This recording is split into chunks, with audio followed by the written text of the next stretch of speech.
श्रीवाराही स्तोत्रम् ध्यानम्। कृष्णवर्णां तु वाराहीं महिषस्लां महोदरीं वरदां दण्डिनीं खड्गं बिभ्रतीं दक्षिणे करे खेटपात्राभयान् वामे सूकरास्यां भजाम्यहम्। स्तुति। नमोऽस्तु देवि वाराही जयैकारस्वरूपिणी जपित्वा भूमिरूपेण नमो भगवतः प्रिये। जयदास्तु वाराही देवि त्वां च नमाम्यहम्। जय वाराही विश्वेसि मुख्यवाराही ते नमः। मुख्यवाराही वन्दे त्वाम् अन्धे अन्धिनि ते नमः। सर्वदुष्टप्रदुष्टानां वाक्स्तम्भनकरी नमः।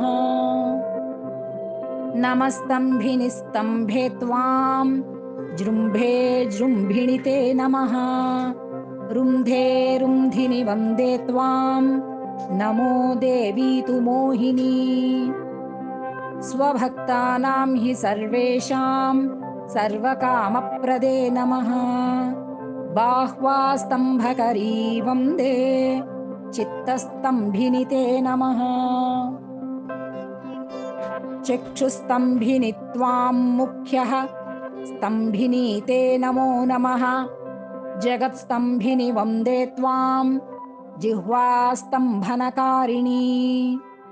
स्तम्भनं कुरु शत्रूणां कुरु मे शत्रुनाशनं। शीघ्रं वश्यं च कुरुते योऽग्ने वाचात्मके नमः।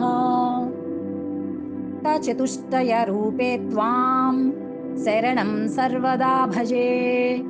हामात्मके फट्रूपेण जयाध्यानके शिवे। देहि मे सकलान् कामान् वाराही जगदीश्वरी।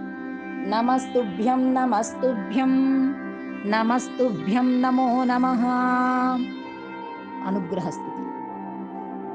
किं दुष्करं त्वयि मनोविषयं गतायां किं दुर्लभं त्वयि विधानवदर्चितायां किं दुष्करं त्वयि प्रकृत्स्युतिमागतायां किं दुर्जयं त्वयि कृतस्तुतिवादपुंसाम्। इति वाराही स्तोत्रं सम्पूर्णम्।